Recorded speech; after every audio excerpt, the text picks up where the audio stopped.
All right. Um, so I think we'll start now as it is for 3 p.m. Um, Welcome everyone. Welcome to all the viewers and all our esteemed guests on our panel today. It is my pleasure to be moderating the panel today. My name is Miriam Hiba, and I would like to start with a land acknowledgement. Um, we would like to begin by acknowledging the land on which we gather, on which the region of Peel operates, is part of the treaty lands and territory of the Mississaugas of the Credit. For thousands of years, Indigenous peoples have inhabited and cared for this land. In particular, we acknowledge the territory of the Anishinaabe, Huron-Wendat, Haudenosaunee, and Ojibwe Chippewa peoples, the land that is home to the Métis, and most recently, the territory of the Mississauga of the Credit First Nation, who are direct descendants of the Mississaugas of the Credit.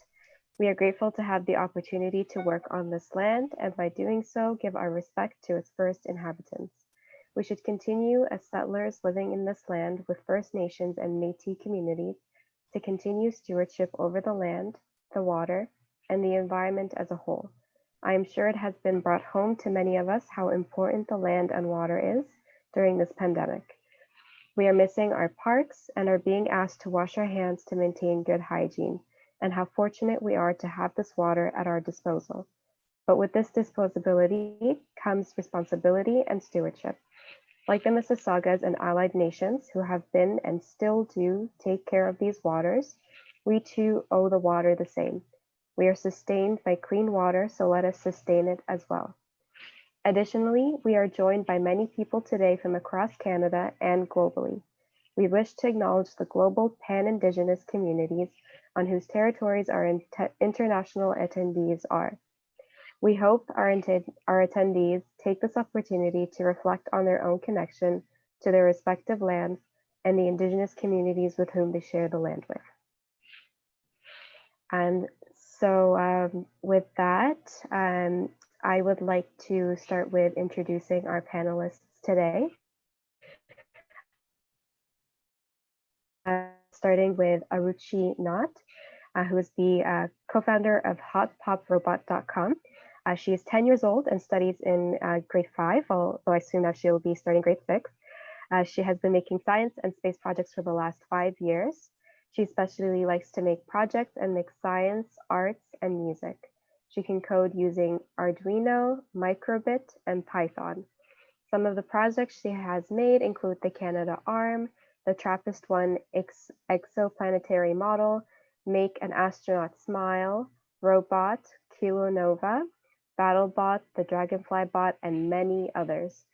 Arushi's project, Yes I Can, won the Canadian Space Apps Challenge 2017, and she was invited to present my projects at the Canadian Space Agency and to meet the new astronauts. She also won the 2017 Jesse Ketchum Award for the Solar X project to measure total solar eclipse, and 2019 Imagining the Skies Award of the Royal Astronomical Society of Canada. Arushi's projects have been displayed at Maker Festival Toronto, Ontario Science Centre, Toronto International Film Festival, Maker Expo, Science Rendezvous, and Maker Fest. They have appeared on TVO Kids, The Star, and the Breakfast TV Toronto.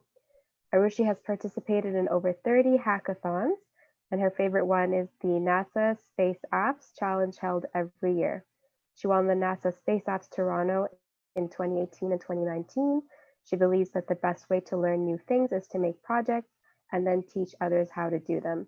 This was one of the reasons she started hotpoprobot.com to bring projects on space and science to the next generation. Also, she is bilingual in French and English. Next, I would like to introduce Ria Karumanchi. She is a 16-year-old student from Toronto, Ontario. She is an entrepreneur and CEO of Smart Cane and is extremely passionate about harnessing technology to better people's lives. Ria is an innovator at the Knowledge Society, an avid ML developer, and is recognized as one of the top 20 teen entrepreneurs worldwide. She's also very honored to be on Teen Vogue's 21 under 21, and to be featured on Time magazine's list for young inventors changing the world. Throughout her journey, companies like Google, Deloitte, Microsoft, the DMZ, and TD have been supporting her.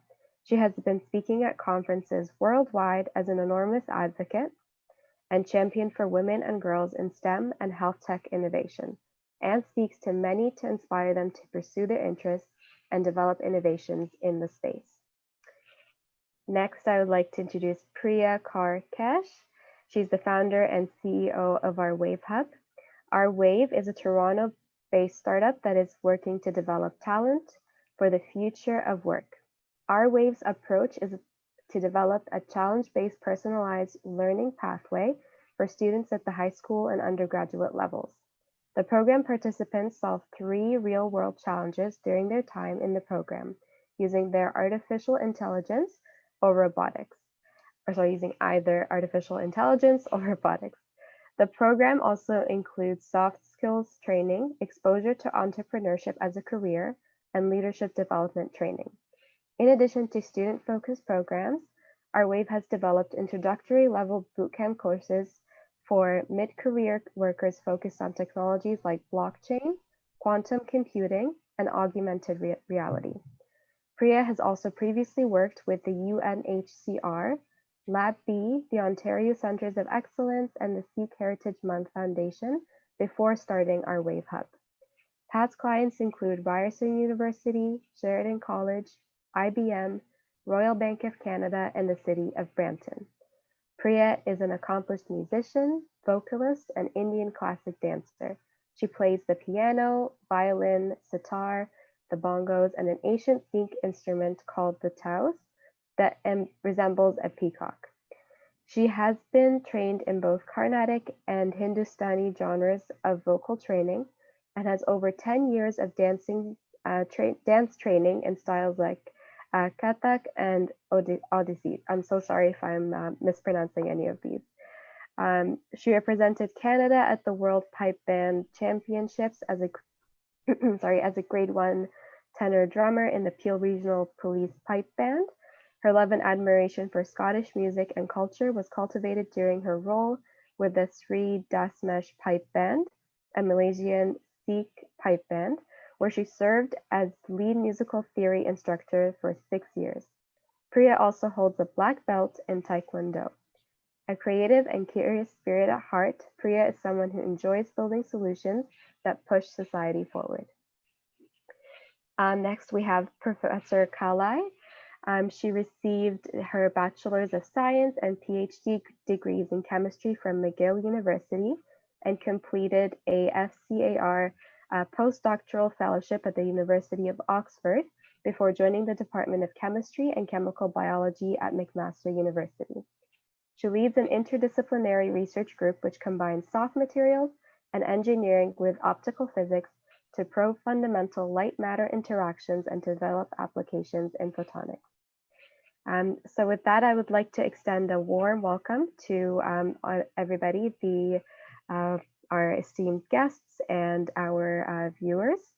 And we also do have a moderator in the chat who will look at any questions that are being sent to the chat. So if you have any questions at any point in the panel, feel free to write it out in the chat. So I'd like to start with the questions. So as we have young attendees watching who are in different stages of their education and career, I'd like to ask all the panelists to touch upon the process you went through to get to where you are right now. So what did you do in preparation to get into the position you are in right now? And where do the inspiration and support come for you?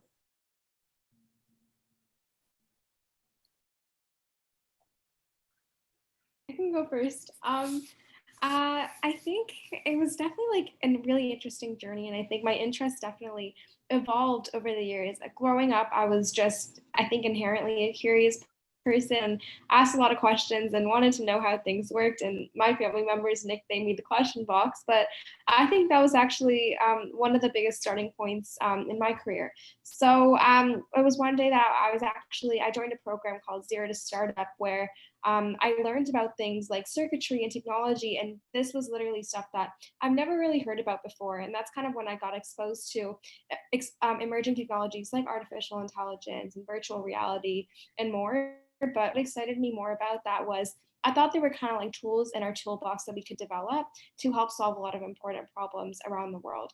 So growing up, every other year or so, I would visit my grandparents in India, and I think growing up there because they lived in a village in the south, it was such a different reality than what I was normally used to, and I think that's definitely when I realized how lucky I was and how I really wanted to use my privilege to help push the world forward in some small way. So after that, it was actually in the summer of grade 8 when I was at my friend's house one day, and her grandmother came over and she was visually impaired, and she was bumping into a lot of things when trying to get around the house. And I was wondering why. So I had a conversation with her, and she was telling me that she was using a device called the white cane, which was actually just a stick that hasn't been updated in like 100 years. And after learning about so many new technologies, I just couldn't even imagine that while there was so much progress happening around us, I realized that this progress isn't being distributed equally, and that there's a lot of communities being left behind, not just halfway across the world, but literally right around us. And that kind of inspired me to brainstorm different ideas to take action on it. And I started going to different hackathons, and I had this idea to enhance the white cane with object detection, GPS navigation, and AI. So I think like growing up, it was a little kind of hard to fabricate the idea from just something in my head. But I later met a lot of people that were passionate about the accessibility and technology space as well, and the intersection between the two industries. So we ended up going to different competitions and raised a lot of non-dilutive funding, and about $83,000 to help turn this into an actual product. So over the last few years, I've been working on Smart Cane, and the journey has been absolutely amazing, and it's come with a lot of learning points as well.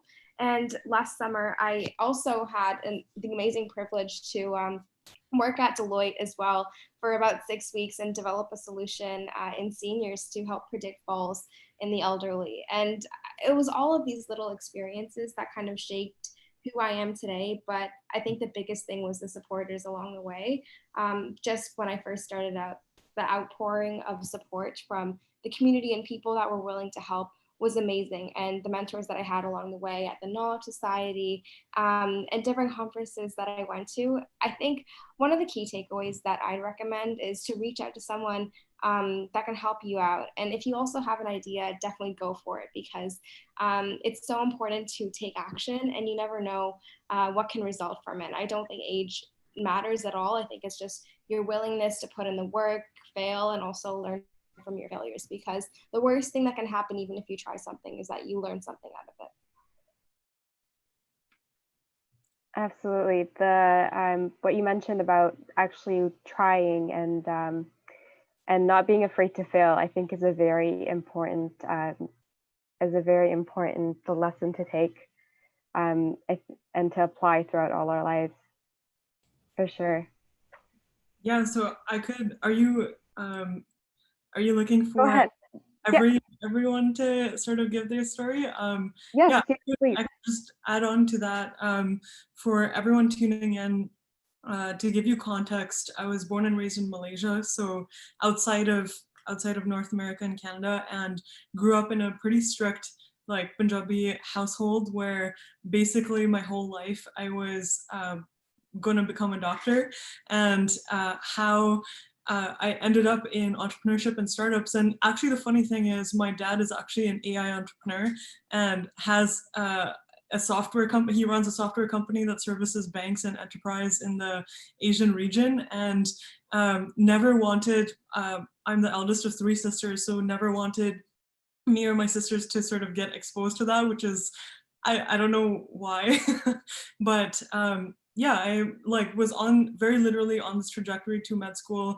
I did a science undergrad, and to your point of like, how did you end up like exactly where you are now? I think the biggest thing for me in like looking back is that I tried a lot of things, just like echoing Ria, right? Like you don't get to, you know, your ideal career or your goal career by not doing anything, right? By complaining. So what I did was, when I realized that I didn't want to pursue sciences, and at the same time didn't know exactly what I was going to build a career around, I tried and volunteered on political campaigns, arts nonprofits, and eventually in the startup space. And that role sort of snowballed into other things.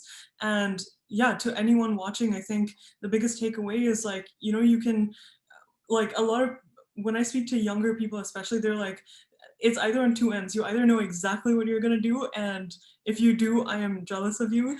But right, like you either know exactly what you're gonna do, or you have no clue what you're gonna do. And the best way to sort of move forward is, yeah, try put yourself out there, learn from people, and like Ria said, reach out to people. People don't ask, right? Like reach out to people for mentorship. And the like, what's the biggest thing you would get if it didn't, you know, go the way you wanted, is either lesson learned or a no, right? And yeah, I'd say if you're willing to put in the work and try and continue trying, like one is to try, and two is like, for me the biggest thing I learned was continuous forward motion. And I actually learned this from my dad. He is incredibly resilient, right? Went through a lot in his life, and he never stopped for a minute to be like, you know, I'm done, right? So continuous forward motion is when there's rejection, when there's failure, when there's people who underestimate you or don't believe in you, like continuous forward motion, right? Try something else, put I don't know, put more effort into what you're doing, or take a step back and analyze, like what went wrong when I tried, you know, X, Y, and Z. So yeah, I volunteered, landed in the startup space, and then right now what I'm trying to build is, or the gap I'm trying to solve is, AI and automation is affecting the future of jobs, and that is at this point inevitable, and COVID has sort of fast forwarded us a little bit into that future. But industry is adapting, and at a pretty quick pace, but education has pretty much remained the same for the past, what, 50 to 100 years. And where I'm trying to be is sort of in that middle between academia and industry, and really work on creating courses and creating pathways for people between 15 to 29 within emerging technologies, soft skills training, and leadership development. So yeah. I just realized that I spoke really fast. I hope it was clear. No worries, no worries. And something that you said that really stood out was reaching out for mentorship, because I believe that sometimes you can feel like you're on your own, but it's a perfect place for you to say that as well, because Lotus STEM is all about networking and providing a platform for people to find a mentor and people who are like them to find support throughout their journey. So that's a great point. And moving forward, always moving forward, and that failures are not just failures are also a step forward and not a step back. So that's definitely something to keep in mind. And all right, so would Arushi or Kalai like to go next? I can go next. So my journey started with curiosity. Everyone is curious from birth because we always ask questions. But some people ask questions and then forget about these questions. Some people ask questions and then just ask their parents or teachers. But I'm neither of those. I actually wanted to solve those questions on my own. So, like for example, if I wanted to know how rockets fly, I would decide to build a model rocket myself. And I think the best way to learn is to make a project, because then you have fully mastered the subject. So I decided to make a project. or projects. So I didn't just get a model rocket right away. It took a lot of time. And I made lots of mistakes or failures. And at each of those mistakes, I learned something new. And it made me ask more questions. And after that, I keep on making projects and expanding my knowledge. And one thing I've learned over my years is that it's easier for me to solve by asking why. Because when at school, my teacher says, okay, solve for x in this maths equation. It's just the same repetitive questions that I'm always getting. And it's not looking at your curiosity. And as well, I got lots of support in my house because no one minded if I broke a couple of stuff, spilled stuff. And I was able to get all the parts I needed for my robots. And when I had a big problem that I couldn't solve, I used to sometimes ask my parents or teachers. But I soon figured out that even they sometimes don't know the answer. So I decided to join meetups if I wanted to know about something specific. And I looked at online courses, for example, on Coursera. And yeah. That's awesome. Thank you so much for sharing that, Arushi. Something that that you said that I really liked was continually asking questions. And Coursera is a great platform. Not a sponsor, but a great platform as well that I've taken many courses on. So it's definitely a great resource. And Kalai, would you like to share your Yes, answer? thank you.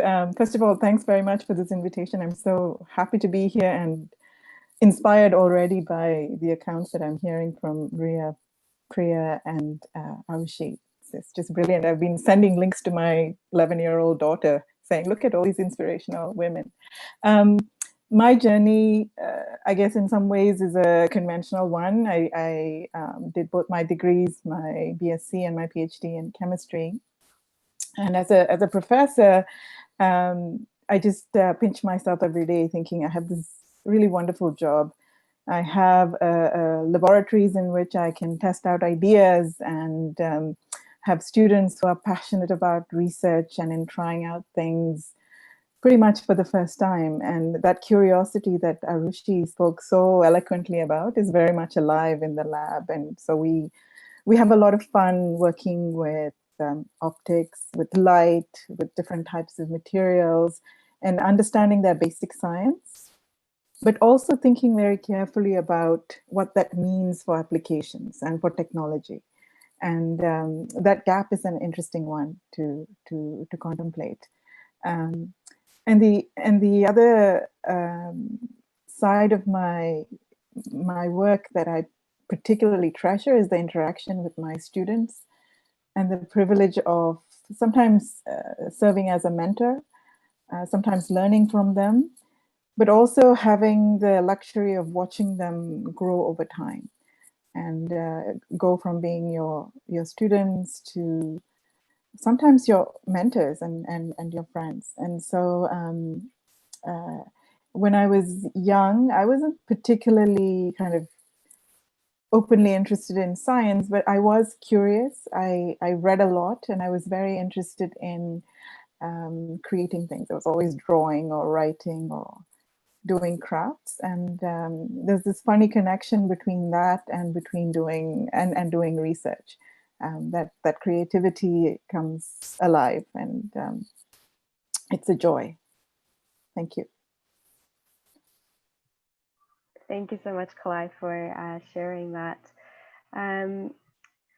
For Arushi and Ria, you both mentioned some experience with dealing with adults in your experience, and for Arushi, props to your parents for letting you break and spill stuff. That's awesome.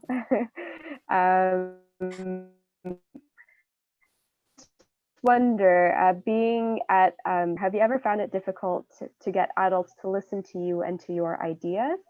And if so, how did you make them listen? Yeah, so I think definitely in the beginning, it was hard. I was 14 years old and I was trying to convince, like in my first few hackathons, just trying to recruit people on my team, just having an idea to start out was hard. And I think part of it was you heard a lot of no's in the beginning, or people just not interested, or wondering why a 14-year-old is there. But I think something that really helped me was really just perseverance. I know that's really cheesy, but kind of how it worked was the first 6 people that I've talked to were not interested at all. And that was the first hackathon that I ever went to, and I was the only person under 20 there. But it was really just knocking on more doors and waiting until you got a yes, because a no really isn't a bad thing. You just go on to the next person. And what kind of got me going was, if I stop, what if the next person would have said yes? And that's definitely something that drove me. I really believed in the idea, and I think believing in what you're doing and loving it is literally half the way that will get you there. So when a person kind of senses a sense of passion and genuine interest, there's so many people that are willing to help you. But the biggest thing is you just got to ask. As I kind of progressed and got a little older and continued to work at it, and even if like we were in a slump or had some failures, just persevering and going over those humps was really great. And reaching out to mentors as well was so valuable, because it might seem like you're the only person in your shoes in the beginning, but there are so many people that have been in your shoes in the past. So it's just about reaching out to them. Something that I did was literally making a LinkedIn account, messaging like 50 to 100 people if I wanted advice on a certain thing. And even if like 99 didn't respond, 1 did. So it was just keeping that in mind. But I definitely recommend reaching out to a mentor and continuing to go at it. And don't worry if you get a no, because you never know if the next person might say yes.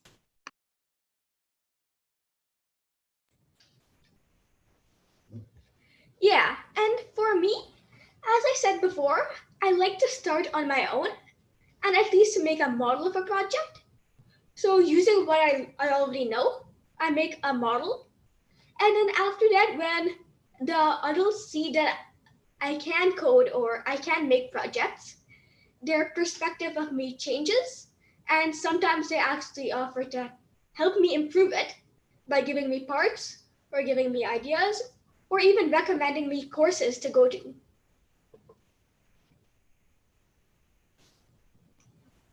That's wonderful. Something that you both mentioned was having mentors and having that guidance throughout your career is definitely an important aspect of finding what you want to do or finding things that you enjoy. For Priya, so as we saw in your bio, you've had a bit of a career shift from working for companies to entrepreneurship. How do you make that decision, and how has the change impacted you? That's a really good question. I think there are a lot of factors that went into that. Well, number one was I had lived the gap, right, between academia and industry. And yeah, so having lived the gap, understanding what even is this gap, and there's so many reports from companies like McKinsey, the World Economic Forum reports a lot on the future of work. Deloitte is another one. So just reading and researching, this is like a real gap that it's a future that we're headed into. And the opportunity for me and why I didn't go from job to another job and jumped into entrepreneurship was a number of things. One is I had exposure to entrepreneurs and entrepreneurship and the startup ecosystem on the other end. So not being the entrepreneur, but being the entrepreneur support.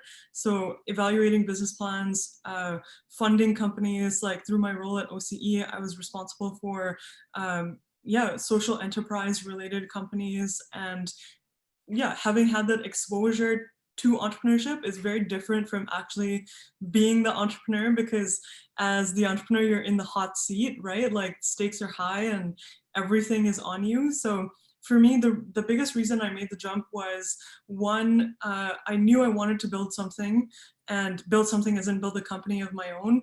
And two, the timing was right for me because I'm mid-20s right now. I don't have, a husband or car payments or mortgage payments, right?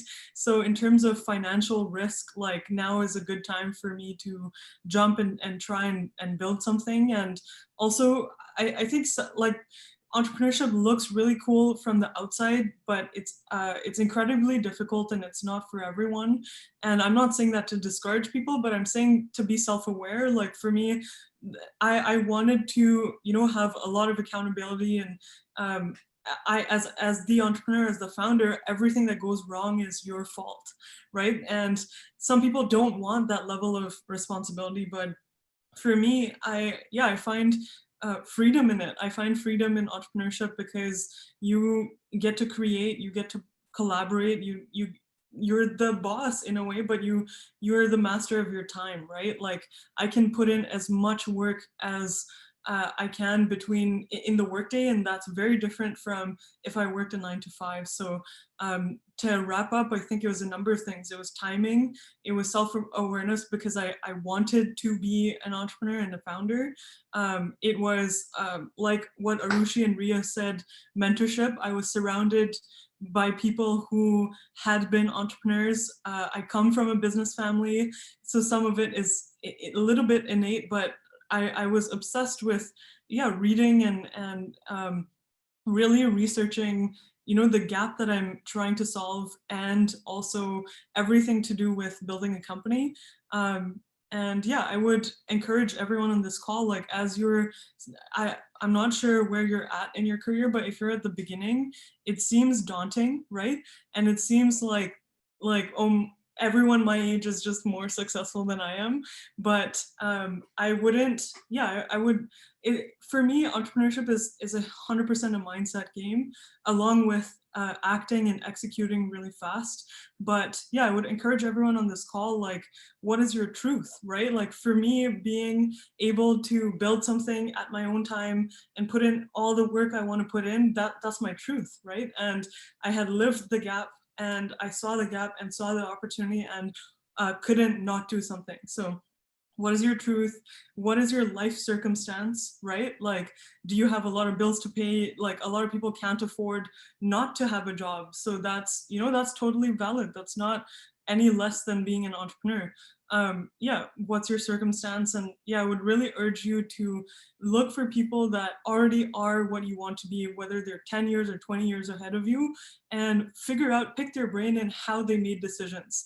I think I did a lot of that. I had a lot of coffee chats with people and picked their brains on like, how did you decide this or that? How did you decide, to make this move instead of that? And that becomes really useful. And one thing I like about what Mark Cuban says this a lot, and it stays with me a lot. It's when you're pursuing, or when you're attempting to pursue entrepreneurship, like think there in the startup world, you're a tiny company. You're trying to make all this change. You have this grand vision, and sometimes it's discouraging because all of these bigger companies just have a lot more resources and a lot more capital.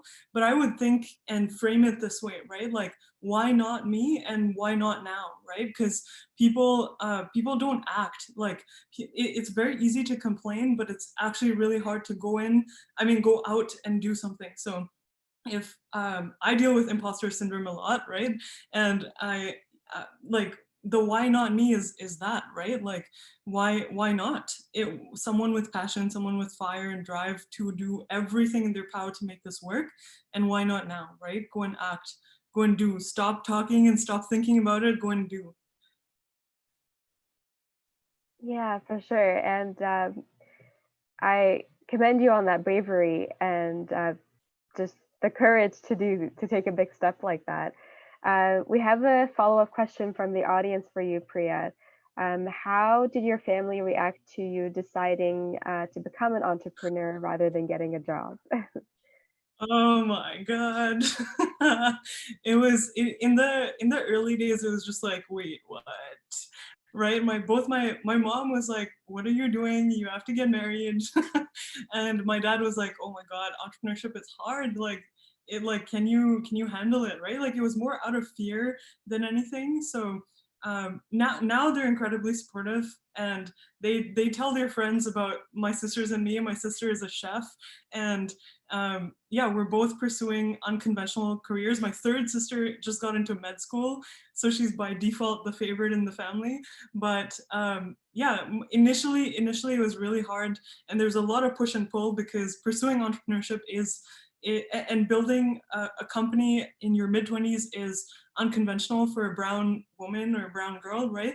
And I think you have to stand your ground, right? And now they respect it. Now they respect the decision, and they back me and tell their friends about what our wave is and what we're trying to do. So yeah, stand your ground, and don't do it. I mean, I wasn't disrespectful, so I was careful to maintain within the parameters of the dynamics of a brown household. But yeah, I'd say stand your ground, and if you really believe in the change you're trying to affect, like they'll jump on board.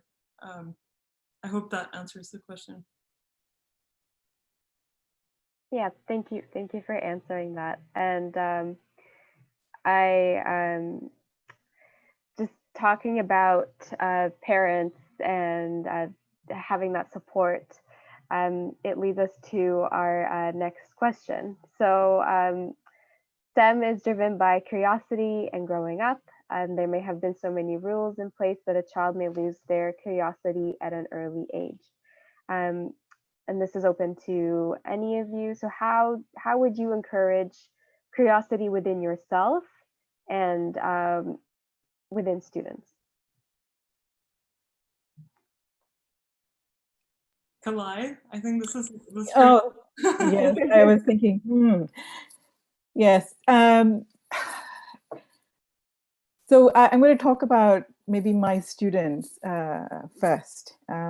So when you come to university, you maybe the immediate thought is, okay, you're going to study a lot, you have all these courses to complete, and there's this kind of very fixed path. But oftentimes people forget about the research aspect, right? Especially in STEM. Many professors will have their own research labs where there's a lot of kind of curiosity-driven fundamental work that's going on. That is actually a lot of fun. It's not prescriptive. It's very creative, and basically you're given a whole bunch of toys and told to find something out for the first time. And I think one of the things that I've found over the years is that the students who are successful, kind of traditionally successful in the classroom, who get the great grades, who are able to do well in exams, are not always the ones who do well in research. There's a whole set of different skills that come out in the lab. And I've seen students who've struggled in the classroom do so incredibly well in the research environment. And I think one of the factors that makes them stand out is their innate curiosity.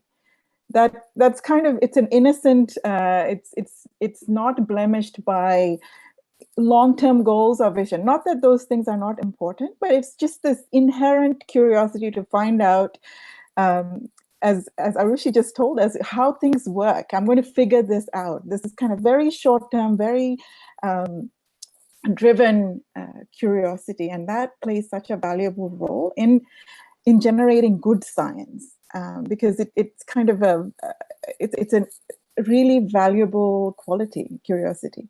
And so one of the things that I ask for when I'm, say, talking to students who are interested in coming and working in my lab is, how passionate are you about this problem? How much do you know about it? What have you read about it? I don't particularly care too much about their grades. I mean, of course, I worry about how, do they understand certain things? I mean, those things are important too, but they're not as important as someone's innate passion. I'm not exactly sure where that comes from, but if I think about my own childhood, or my daughter, for example, who's 11 and who's kind of thinking about science a little bit right now, I think it's, and as also all of you have pointed out so beautifully, it's kind of being allowed to try things. It's kind of this ability to operate without inhibition, right? And so break things, to look at things, to try to make things. As a child, if you're allowed that freedom, I think that helps a lot in nurturing that curiosity and making sure that it's alive and well when you come into university and you're trying to learn something about STEM. I'm not sure if I've answered the question well, but I think that kind of that freedom to be curious, to make mistakes, is extremely important if you're trying to do something meaningful in STEM. Thank you so much, Kalai, for that answer. Just as a follow-up question, I used to be a university student myself, and I feel like sometimes with research, there might be a bit of just pressure maybe to find something specific or to get a certain result. And there's even a pressure maybe for students to even go up to a professor and ask to be part of a lab. How would you, or what would you advise to students who may be facing that type of anxiety when it comes to joining a lab or when you're in a lab doing the research? I'm going to try to answer that. I think that's actually a wonderful question. And sometimes it's easy to forget that as a first or a second year student, how intimidating it would be to try and secure a position in a lab. And this is a question many of our students ask of us. I'll tell you a story about one of my best students without mentioning names or any kind of identifying factors.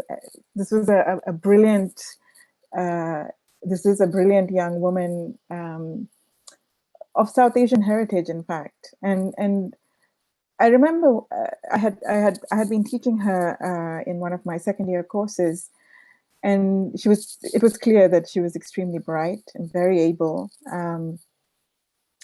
But she was always very quiet, and she came to my office one day and she was just chatting with me.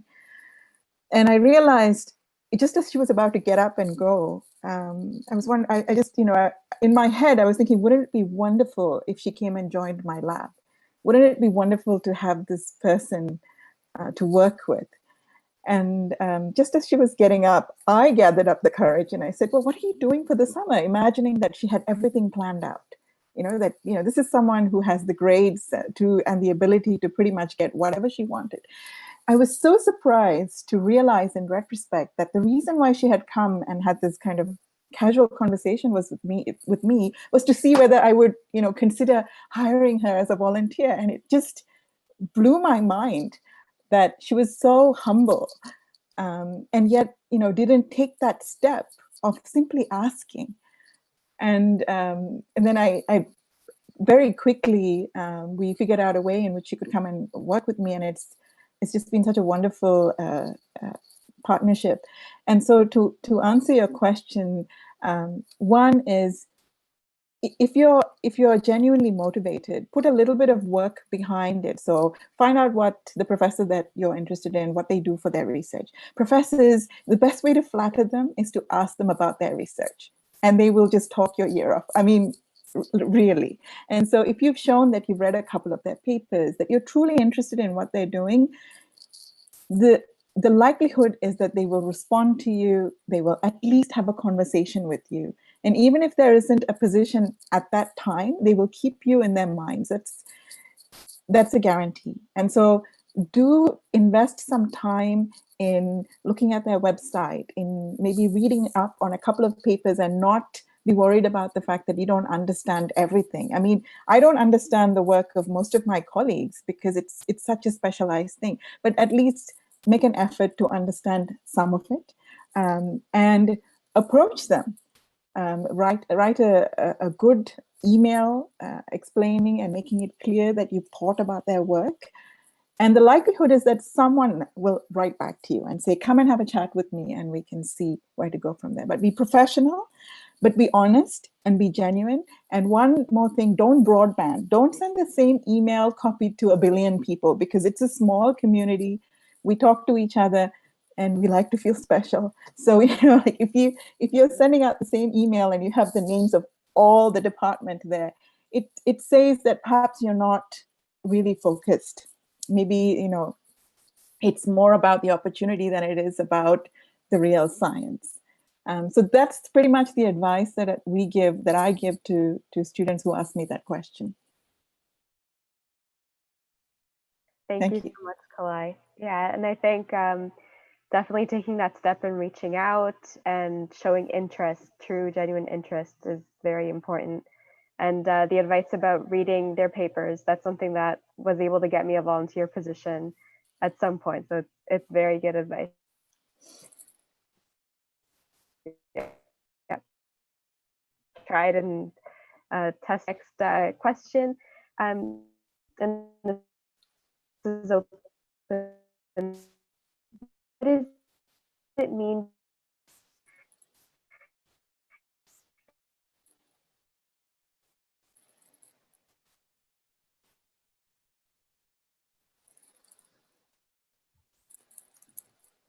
Sorry, Miriam, you cut out there for a little bit. You may have to repeat the question again.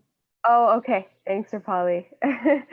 So the last question was, what does it mean to you? So not the last question, but okay. So what does it mean to you to be a South Asian woman? And is this something that you think about? And does it come into play during your school or work?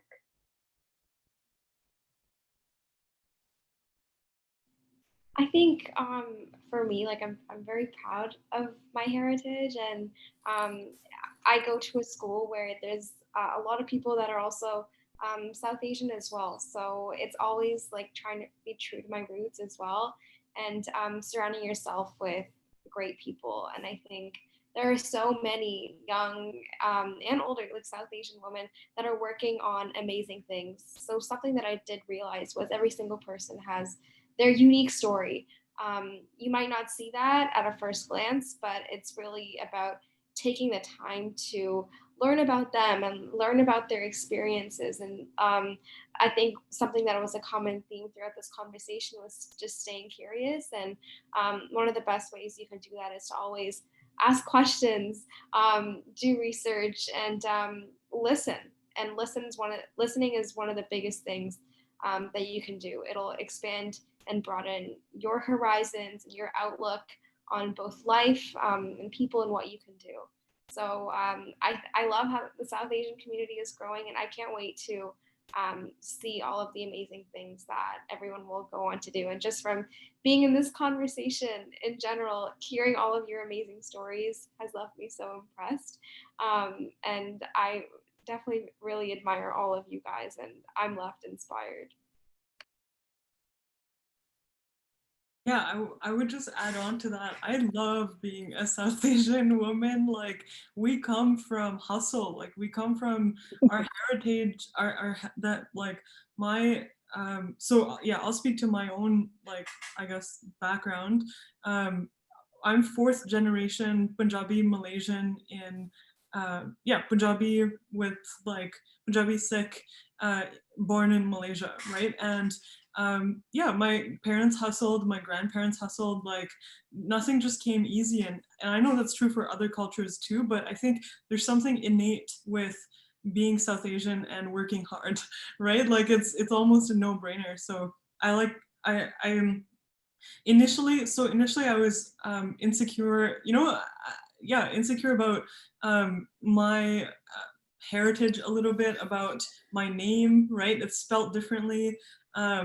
And now I'm like on the opposite end of the spectrum, where I'm just like, yes, I'm all about this, and sometimes a little too happy about being South Asian and being a woman of color. I think now's our time, right? Like the conventions of like the gender roles in what a woman can be, that's being crushed on every level right now, right? And now more than ever, women are empowered and we're strong, and we're building careers. And like I would think about, everyone on this call, like take a minute to think about why you're doing what you're doing or who you're doing it for, right? Like, yes, 100% you need yourself to be happy, but also it's sort of an ode to everyone who came before us, right? Like, I'm doing it, yeah, because my mom gave up her career to bring us up. I'm doing, yeah, like my grandmother didn't speak a lick of English, right?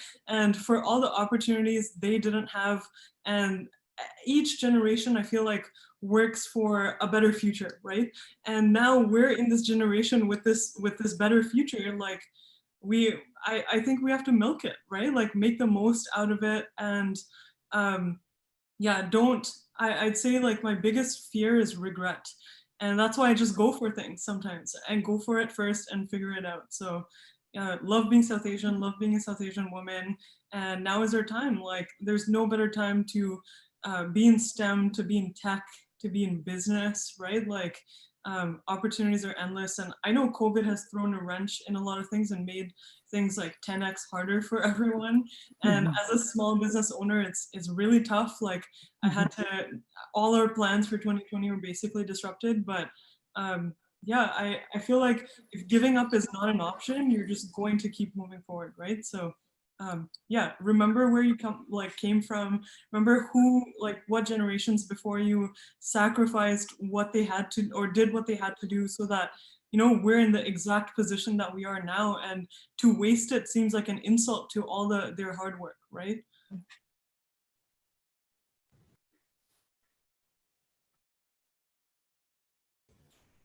Well, for me, actually, I didn't think about my race too much because, like, for example, when I attended hackathons, I was the only kid there, even. And I soon realized that whatever age I am, whatever gender I am, and whatever race I am, everyone can do whatever you want to learn. Maybe I'll add to that. That's just, if I may, that's just wonderful, because in some ways what Arushi just said, in some ways exemplifies what Priya said before her. Is that it's lovely to see that the youngest member of the panel doesn't sense the disparities.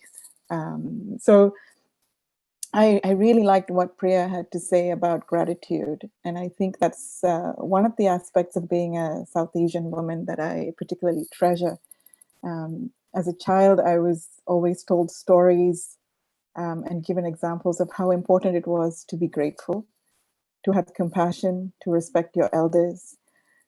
And despite the many times that I questioned that, I think that I hold on to those values very deeply, and I'm trying to share that with my my daughter and my children, my son. As a South Asian woman in a field at a stage of my career where I'm still a minority, I do think very carefully about my heritage, about my race. And I think about the responsibilities of being of serving as somewhat of a role model, and making sure that the path for people who are coming, who are younger, who are coming up, is perhaps not as hard.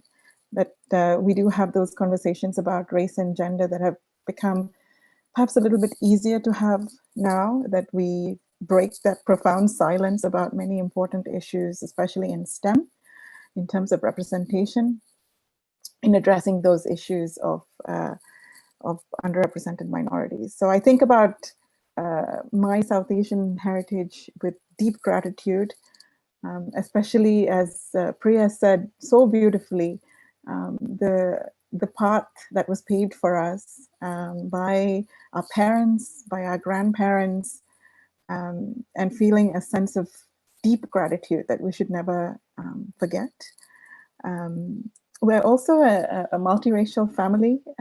My husband is originally from Mexico, and it's been really interesting raising our children and trying to kind of blend those two cultures and kind of realizing how easy that is. I didn't expect it to be quite so seamless. So yeah, I echo the comments of Priya and Ria, especially in saying that I'm really proud of my heritage. Thank you. Thank you all for those wonderful answers. And I'd also like to echo Ria, just being here with all of you and seeing these amazing women of color and girls of color achieve such wonderful things has left me very inspired.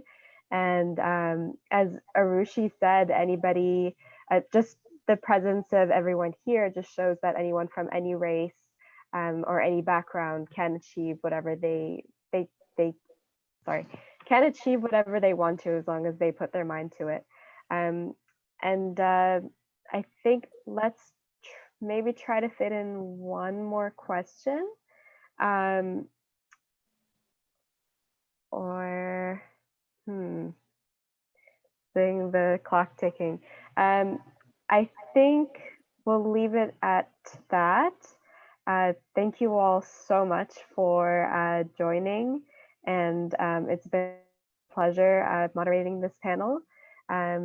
Before we go, are there any closing remarks that anyone would like to say before we end the session?